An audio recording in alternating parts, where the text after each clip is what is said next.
Hello everyone. Before we begin today's episode, I'd like to take just a moment to dedicate it to one of What the Falk's original contributors and huge Sunderland fan, Jack Shields, who we tragically lost earlier this week at the age of 29. He was a massive lads fan in every sense of the word, and Jack became a close friend of mine and many others when he came on the podcast during the COVID season and in lockdown to record sort of numerous episodes with ourselves, and he continued to be a guest for many seasons after that, and we would meet up occasionally during games and after games when we were allowed back at stadiums, and we became good friends. He would always be able to offer sort of passionate thoughts on Sunderland, not just on What the Falk, on SFC Fan TV, Wise Men Say, Roker Report, and there's many others. And there's a lot I could say and a lot of things other people could say about Jack, but I'll try and keep it short and sweet from my memories of him. He was someone whose love for Sunderland AFC was as bright as I've seen in my lifetime supporting the club. He absolutely lived and breathed Sunderland, knew his stuff, knew his football, loved the club dearly, and his commitment to the club was evident in the amount of games he attended and the work he put in across a number of fan sites and fanzines. And his loss is a huge one for Sunderland as a fan base and as a whole, and everyone at What the Falk just wanted to send our condolences to Jack, his family, his close friends, and those who will miss him as much as we will. To us, he's going to be forever red and white, and this episode is dedicated to him.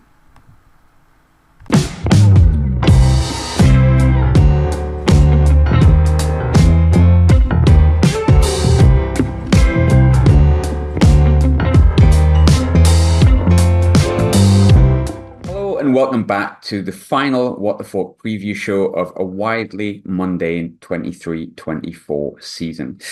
After giving up on achieving anything noteworthy back in February, Sunderland have one final hurdle to take before we can look forward to the summer and hopefully righten just a few of those wrongs that we've had this season. But one fan base that's probably desperate for it not to end is Sheffield Wednesday. James from Wednesday Til I Die pod, who I imagine might be in a bit of a different mood to the last time we spoke. How are we doing, mate? Yeah, hi Graham. Yeah, nice to be on your pod as always. Yeah, a little bit different. Things have changed quite a bit since we last played each other, for the good, of course. And when you said about wanting the season to continue, I want it to be over because it has been a roller coaster. But I know what you mean. We're playing well. We're in form. So I suppose in that regards, you do want it to continue a little bit. But I just want to start again because it's been a bit of a nightmare, to be truth be told. Start again. Ooh, yes, me too. That would be fantastic if I could just begin everything again and just not like football. That'd be fab. I think we'll get straight to it. Obviously, last time we spoke, you were sad, despondent, and kind of already expecting relegation in September. To be honest with you, so was I, based on the way you started. But things have changed, as we've said, and barring, I think it's a 10-goal swing. You can correct me if I'm wrong. Sheffield Wednesday are going to be safe. You're going to be playing Championship football next season, but Sheffield Wednesday fans have had it as bad as Sunderland fans at points. So how are you feeling heading into the game on Saturday with, from the outside, what I see is little pressure? Do you feel the same way? Yeah, well, no, I'm a Wednesday fan. So no, not really. Do you know what I mean? Things can still go wrong. There's 3 points that separate, Plymouth, Birmingham and us. 2 points that separate Plymouth and us. So our goal difference is awful, really, really bad. Minus 26 for those listening. Birmingham is minus 16. So the permutations that get us relegated are Plymouth and Birmingham both winning, and then us losing on Saturday. Plymouth have got Hull, obviously going for playoffs. Birmingham have got Norwich, who are in the playoffs, so two decent sides there. So it's looking likely we're going to be playing Championship football, but I don't want to come on here and say, yep, we'll definitely see you next week to have egg on my face. But it's looking fairly likely. We're a team that's on the ascendancy, as you've already mentioned. All the other teams are in dire straits at the moment. So it's looking likely. Really, And yeah, at the moment, the feeling in the mood is, I mean, last week against West Bromwich Albion, a great side, and it's their top six at the moment. To go and beat them 3-0, it were absolutely fantastic. Hillsborough was packed. Obviously, you Sunderland fans will have seen Hillsborough packed. Obviously, not last time, the time before in the playoffs, and the atmosphere that was inside. Obviously, I know it didn't end well for us that day, but last Saturday certainly did end well, and we got them over the line. It was a game that we probably didn't really expect to win. If I'm being perfectly honest, I would have took a point. I know that sounds really negative, but given the opposition we come up against, and yeah, it's just the emotions at the end of that game were just kind of, it all rolled into one, really.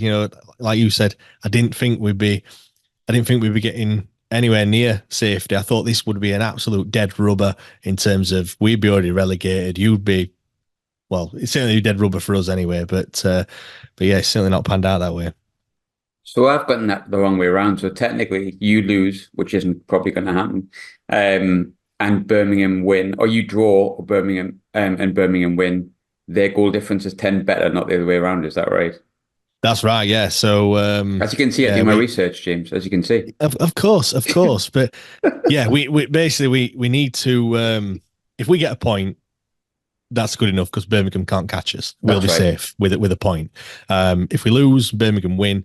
We have to rely on goal difference, but we also Plymouth have to win as well because they're below us. So yes, so yeah, the Blackburn can be dragged into it as well, but they're above us on goal difference. So they we have, if we get a point, it's good enough, and that doesn't really come into it.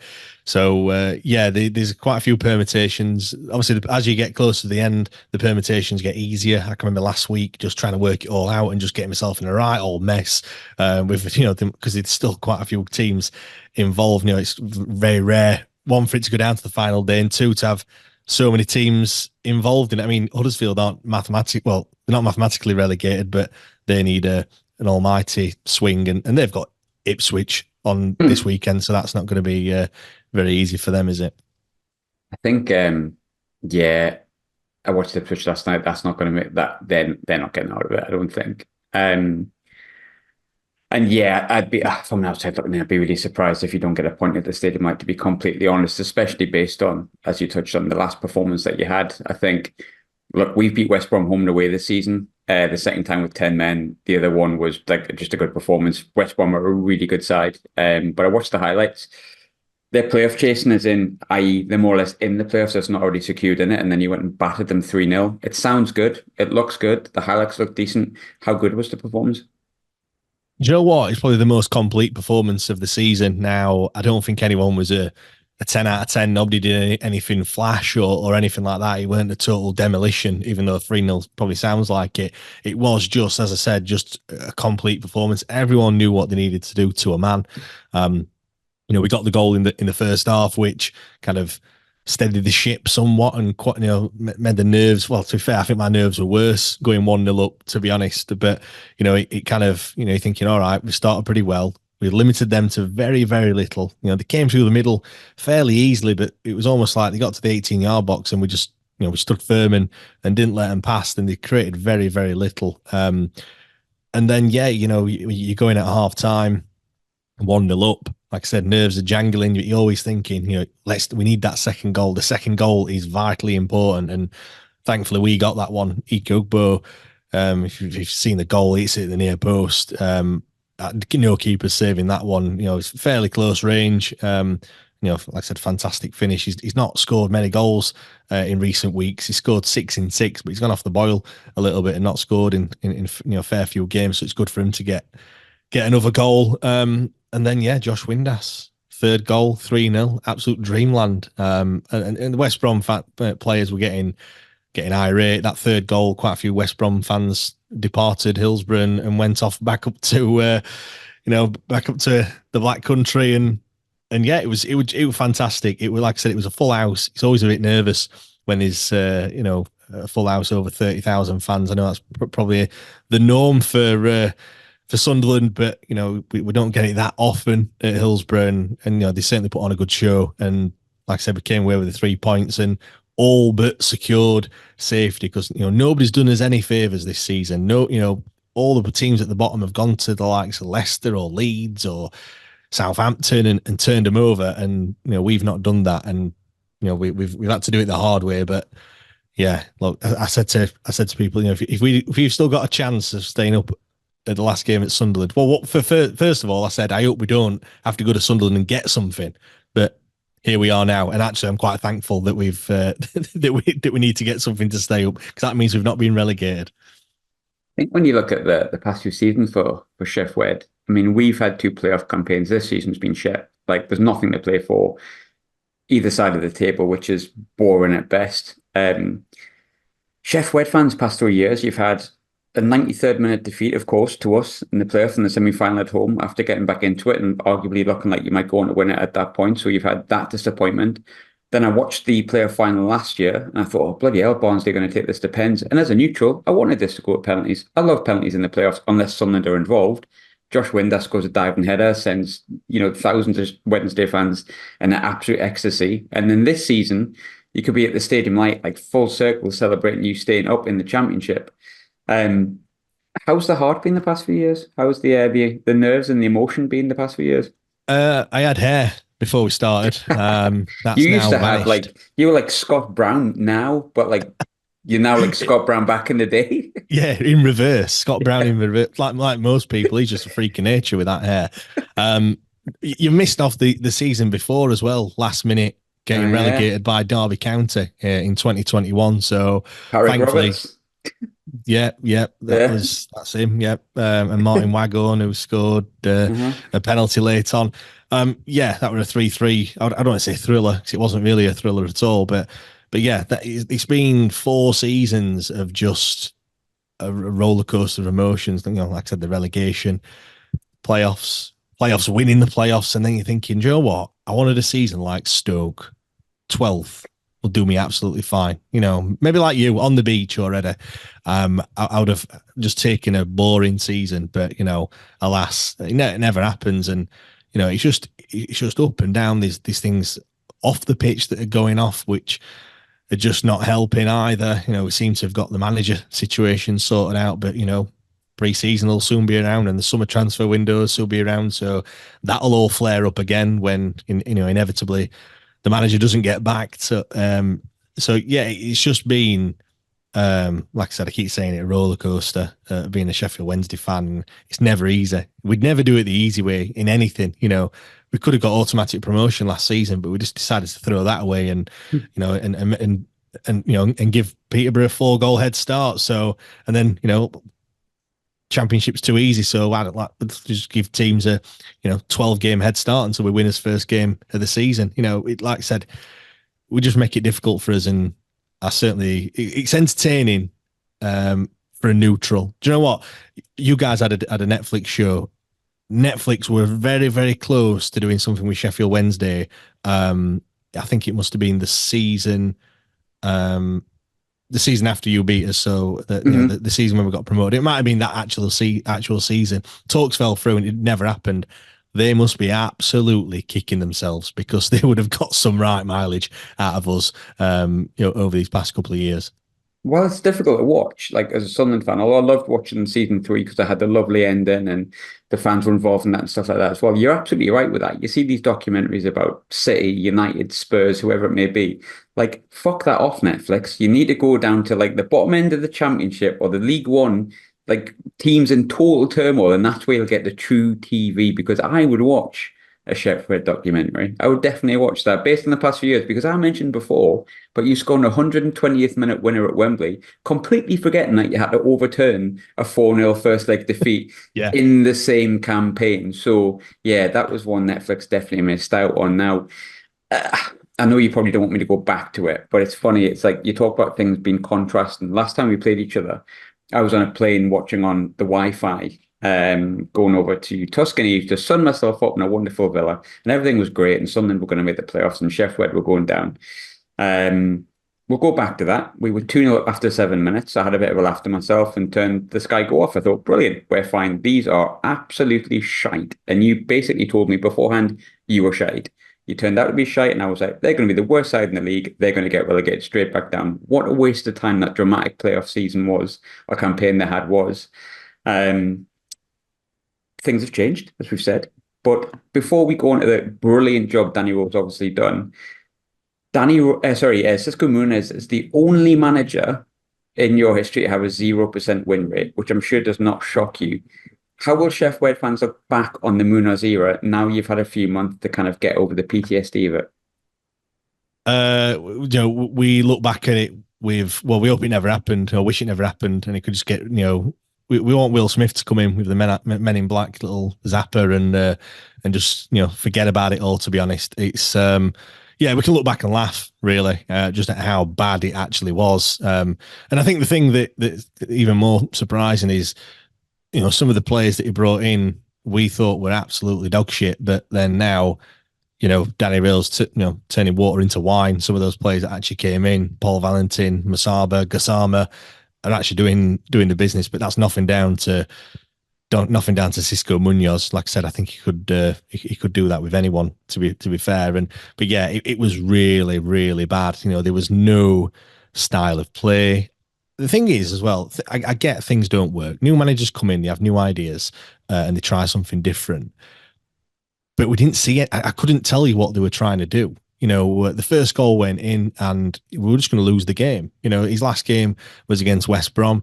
I think we conceded after 12 minutes. I told you, we're going to get, that's it. We're not going to win that game. I mean, the game against yourselves, 5 minutes, Dan Ballard, goal. That's it. 8 minutes, it was 2-0. People were leaving at 2-0 before 10, after 10 minutes of the game, which is absolutely incredible because we just knew that we weren't even going to lay a glove on you. And, I think you boys just didn't even, the saying is, didn't get out of first gear. I don't think he even got out of neutral after going 2-0 up, and you still scored another goal. So, it was really, really bad. Like I said, we can look back and laugh. But, we just made it so hard. And I can't believe that he said he had 0% win ratio. 10 games he lasted. I can't even believe he lasted 10 games, to be honest. And there was a point where I thought, Chansiri's never going to sack him. We're just going to stay with him. We were genuinely thinking, we're going to go a full season here. We've not even winning a game. It got that bad. To be fair, I can understand that, and Sunderland fans will understand that because we've seen you right at the peak of that level of shite, if there's such a thing. And you were bad. You were really bad. But I think, I read a stat the other day, and as you can see, I'm very well researched. So hopefully this is a correct stat. But Danny Rohl comes in and look, Hughes were terrible. No win until he left. And when he came in, he had to really dig the club up to get anything out of it, let alone get you where you're at. Now, if you beat us on Saturday, when he took over, I believe we were 6th or 7th, you were bottom without a win. If you beat us on Saturday, you end the season just 3 points behind us. Now, that tells the story of both clubs' second half of the season. However, we know what our second half of the season has been like. Can you just sum up how good Danny Rohl's been for Sheffield and maybe a few of the reasons why? And I know it could be difficult because he's done a hell of a job. Yeah, I think the first thing is he just instilled confidence into the team. The confidence had absolutely vanished. I'm a firm believer that if we'd have stuck with Darren Moore, at the end of last season, all right, he wasn't the best manager. Did I think he was, going to take us to the Premier League? Probably not. It would have got found out. But to be fair, if you just continued that momentum that we had from winning at Wembley, we'd have been all right. We'd have been mid-table, and then you could have, in an ideal world, if everyone knew, fairly early on that Darren Moore was going to leave, or in the background, you could have had these discussions, and then a new manager could come in, having taken over a club that's solidified themselves as a championship club. But I said that never happened. So Danny Rohl's had to come in and turn this tanker around, because that's what it was like. It was, like I said, no confidence whatsoever, no win in 10 games. And we didn't know where that win were going to come from. The squad had been decimated to a certain extent as well. Lots of new players coming in, as it is every single year. So I think that I said the first thing is just giving them that belief and that confidence that they can do what's needed. Obviously, he's got all the new ideas, very modern way of thinking, front foot, pressing, one of the highest pressing teams. I mean, if you look at the stats, it doesn't look like that because we're tarnished by those first 10, 11 games, but he wants to play the way that, he's seen his sides play for Germany and Bayern Munich. When I say his sides, obviously when he was assistant manager, he wants to replicate that sort of football, and he's young himself. He wants to be seen as a modern manager playing football in what's perceived to be the right way nowadays. So yeah, it was hard at the start. We didn't get the results that we needed. It took a couple of games to get a win, and then it took another couple of 2 or 3 defeats before we found his next win. But then again, it's just that trusting in what you're trying to do. He's very numbers orientated. He's mad for the stats, and people that I've spoke to, not directly linked with Danny Rohl, but looking at at the numbers, they're saying to me like, look, if you keep playing how we're playing, the results will come. And that's what I said about before about under Cisco. It wasn't like that. I didn't know what we were trying to do at all. Whereas under Danny Rohl, you can see what he's trying to get at. We're just not finishes as chances, which, to be fair, has been a problem all season. We've scored 42 goals, which is just really, really, really poor. When you look at likes of Ipswich have nearly touching 100, that might just fall short, but it's a little bit embarrassing, really, when you look at it. But like I said, he's given them a whole new lease of life. He's given them that belief in their own ability, and I think they've got a good dressing room as well. And we've had injuries. There's been problems. Getting beat 6-0 by Ipswich hurt. If I'm being honest, we were playing against Ipswich last season in League One, and they just narrowly pipped us to automatic promotion. So for them to steamroll us that in the way that they did, and you could look at a bit of naivety from Danny Rohl's part, but we've got to understand that he's still learning. He's not the finished article, and but we're just really, really thankful that he's at Sheffield Wednesday, and just kind of people are just dreading that day that's going to come where he leaves to go somewhere else, really. Cause, we understand he's not going to be at Sheffield Wednesday for the rest of his life. It's interesting you touched on that game against Ipswich, because I remember he did well, he did a good job, and he pulled us back into it. And then there was a period when I was like, oh, Sheffield got beat again. Oh, Sheffield got beat again. And I think it was Leeds at home 2-0. Okay, Leeds were in form at the time. Leeds are, kind of a good side. Leeds can be 6-0 at Ipswich. I don't know what they've done this season, but we all know what Ipswich can do. So not the worst result to lose against them, but 6-0 can do a lot of psychological damage to a team in the problems that you were having. And then I think he got beat either away or at home off Middlesbrough. I think that left about 6 or 7 games left at the end of the season, give or take. And I think even if you've managed to pull the side up and drag them up to get them back into contention to stay up, losing games like that, especially 6-0, no matter who it's against, can be really tough. How pivotal was that point between that sort of 6-0 defeat and those little group of defeats and now where you're like 5 unbeaten and going into the last game of the season, even just a point? Like what did you do in that interim to make sure that you were still within the realm of staying up? Because it could have quite easily gone the other way. Yeah, it's weird because, you look at them games and we looked at Leeds and Ipswich and we're like, we're probably going to lose those two. Let's be honest, they're at the top of the league. We're at the bottom. It's not going to be hard, and it's not going to be easy, sorry. And 2-0 defeat to Leeds, 6-0 to Ipswich. We then played Swansea after that. I think there was an international break in between, which probably helped a little bit. We drew 1-1. We should have beaten them.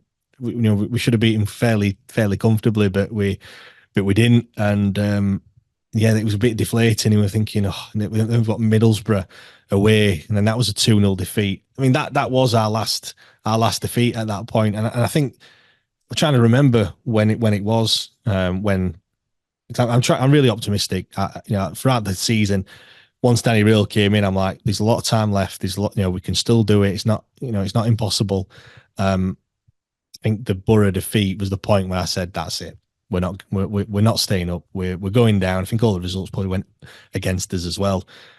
But I have no idea what he's done, because we then went to QPR. That was a 2-0 win. We got we came back from 2 goals down against Norwich to salvage a point. That was fairly pivotal. And then Stoke at home, we should have beat them.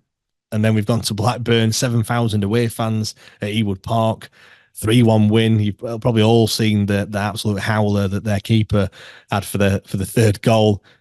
And yeah, it's just it's almost like when the back's against the wall, and the chips are down, we just seem to somehow just pull through.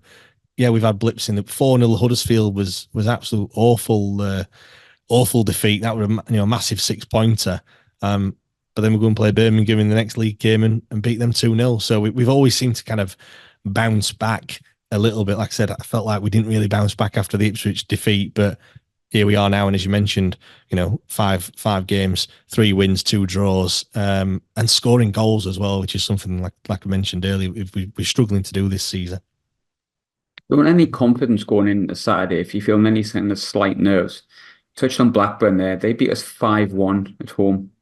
So you can see why I'm not that confident about Saturday. Do you know what? On the face of it, I look at it and I think I'm shitting my pants because it's just sod's law that we need a point. I think getting a point is probably the most difficult thing you can ever do in football because invariably you mess it up.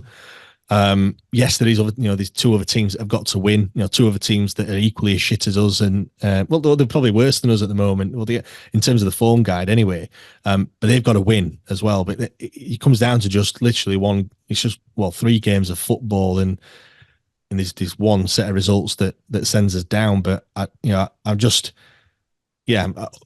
I'm cautious because these things have happened. I think I have to go back to 88, 89 before my time, but we needed a point and we lost, and I think it was Luton needed to win, and of course that happened, and we got relegated that season. Like I said, that was before my time, but it's happened in the past, so you can appreciate. Some people have said we can't count as chickens before they've hatched in this occasion.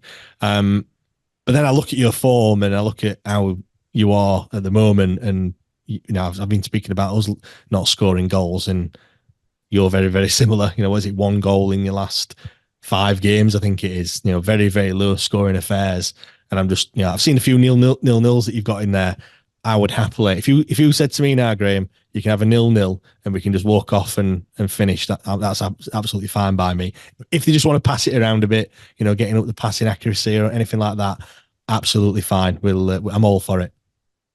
I think I would as well, but I just want the season to end. I guess you can probably tell. No more preview shows. I enjoy them and all that, but God, it's depressing at the moment. But as a Sunderland fan, on a serious note, I'm looking towards the summer with not hope, but I know what needs to be done. We know the mistakes that Sunderland have made. I know what needs to be changed. From a Chef Wed perspective, if I'm from the outside looking in, we've just talked about how great Danny Rohl is. And I'm fully aware that Sunderland fans and other fans are going, he'll be quite good. And then in most circumstances, you think, well, no, why would you want to leave? He'll be happy. He's on a good run of form. Doesn't look like the kind of guy that's going to jump ship just yet. And then you remember Chef Wed and you remember who your chairman is. How concerned are you that Danny Rohl might leave? Not because he doesn't like Chef Wed, not because there's a better offer on the table in terms of club or size, but that he might just think, I'm not being backed. I'm not being looked after. This chairman's an absolute nutcase. And I mean that. You can see from the outside looking in. How concerned are you that the guy that he's brought in that's done such a good job might just be like, not having this. Like, no, this guy's a nut. Yeah, very concerned. The only thing I'm holding on to is the fact that it's his first job in management. He's got the full buy-in from the fans. I've mentioned those heavy defeats that we've had. All right, some people have wavered a little bit, in terms of the support for him, but they fully got back on side, immediately after. Like I said, some people have questioned him, but like I said, he's done the right things to get him back on board. So to have that backing from the fans, which, look, let's be honest, it buys you a hell of a lot of time.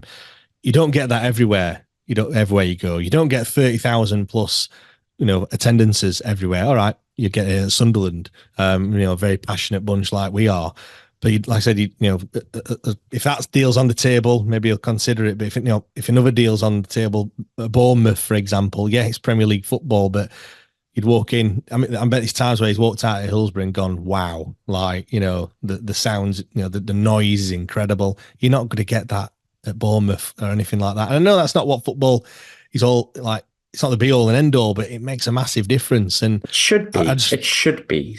Yeah. And I just feel like football's about. Yeah. And I just feel like If he's 10 years into management, then fair enough, whatever.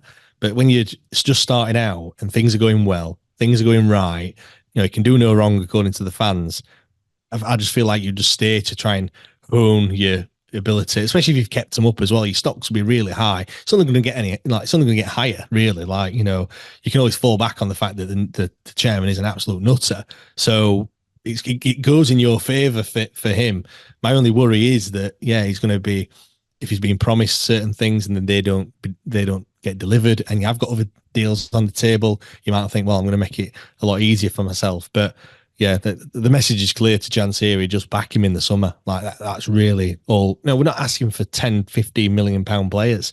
Just give him what he wants. I think he's fairly reasonable. And I don't think we're a million miles off. I know it sounds really, really daft, but all you need is a few players here and there, and before you know it, with a full summer behind him, we could be firing on all cylinders. But I'm trying not to get too ahead of myself, because I did that after Barnsley in the playoffs, and look what happened. It all just came unraveling in front of our eyes. Now, I'm a big fan of space and planets and the universe, and I wanted to ask if you would know, because you might have a bit more of a knowledge behind this, but what planet is Chansiri on, in your opinion? It could be one of them. It could be any of them. It could Uranus? Be his own. Well, yeah, maybe it is that one. Yeah, it could. I think he's on his own little planet that's just got himself on it, and it just revolves around him. He's probably even got Chansiri branded on that planet as well, just like he's got it branded all over the North Stand where I sit. I actually sit on the R of Chansiri, just to give you. Which I wish I didn't. I wish it was the F of SWFC as it was before. But he's on a different world. I don't. When you think it can't get any worse, it just does. We've come numb to it now. He's not said anything for a while, which has been pretty good. But there's been nothing for him to do or say. I just hope it stays like that, and he just stays in the background.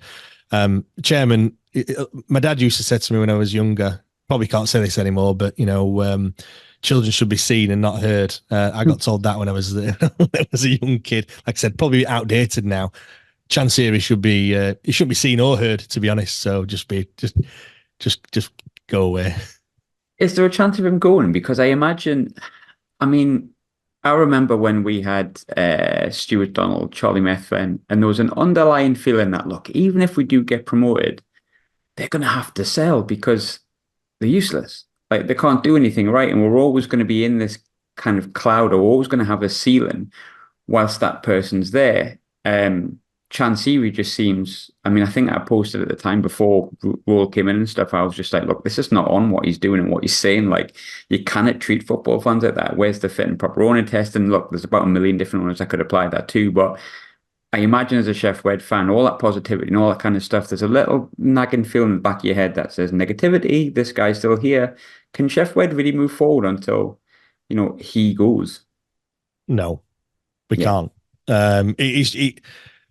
He's losing £2 million a month. You know what? I don't know why he's the chairman of the football club. If he's a fan, then I get it, because you're hemorrhaging money, but you're just a fan of the football club, and you're doing it for the love. I question where his love for the football club comes from, having probably never even known who Sheffield Wednesday were before he came in. He's been here like 10 years now, so I suppose you could garner a little bit of love, but nobody likes him. Why would you continue to? If it's making you money, then you can kind of put up with it. He's losing money. Football clubs lose money. There's not many that actually make money. We're not one of them. He's had, he's been.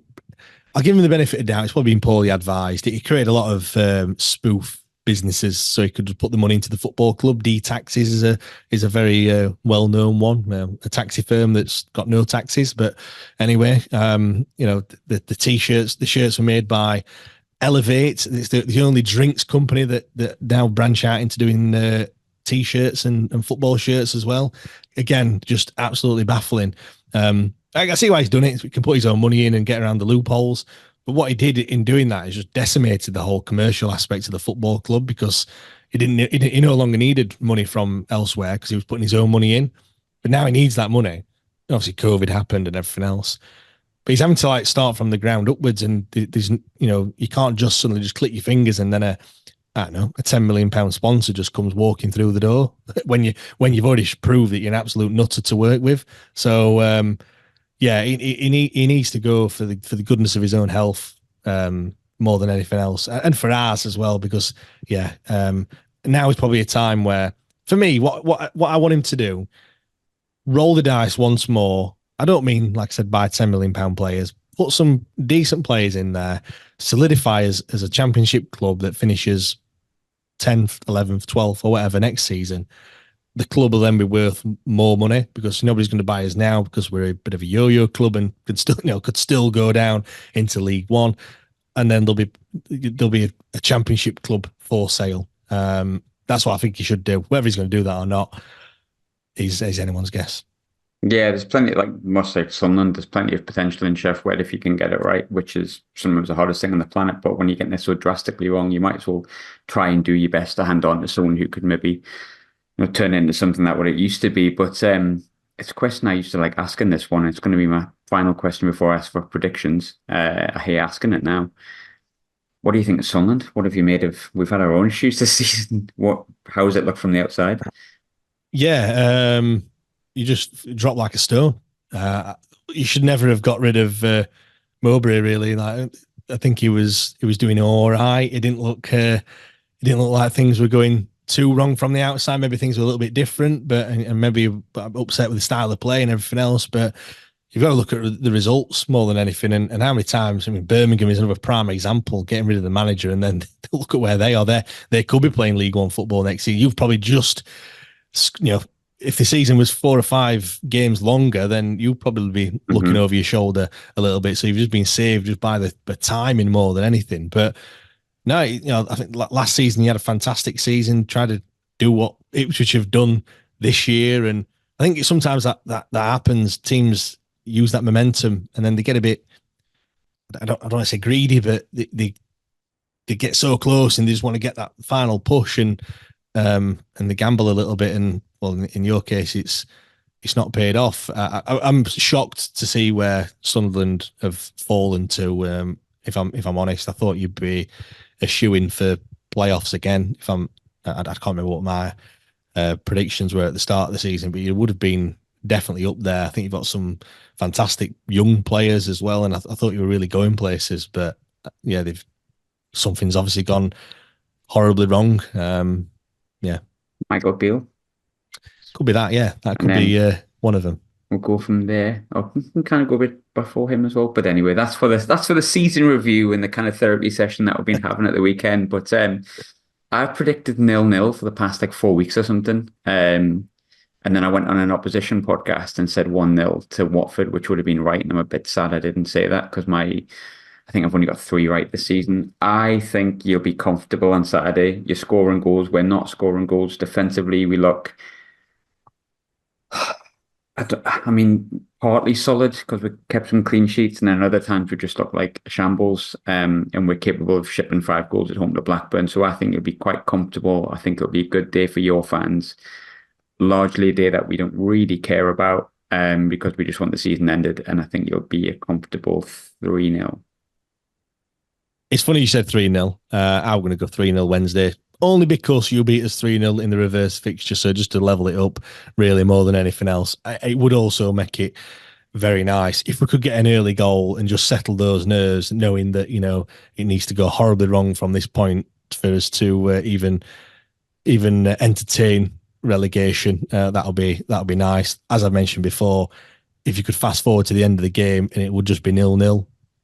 I'd also take that as well. If it's looking like one of those boring games where nobody's going to score, yeah, we'll probably be the happier of the two coming out of that one. Perfect. Just want the season to end now, but assuming everything goes well for yourselves, I'll see you next season. And if anyone wants to listen to the reverse of this, I'll be guesting on yours as well. Where can we find the podcast, James? Yes, it's the Wednesday Till I Die podcast on all major podcasting platforms. We record on a Sunday evening, ready for Monday morning. So win, lose or draw, you'll be able to hear me whinging or celebrating or whatever it is that happens after Saturday's game, it's at WTID Pod across all the socials as well. Spot on.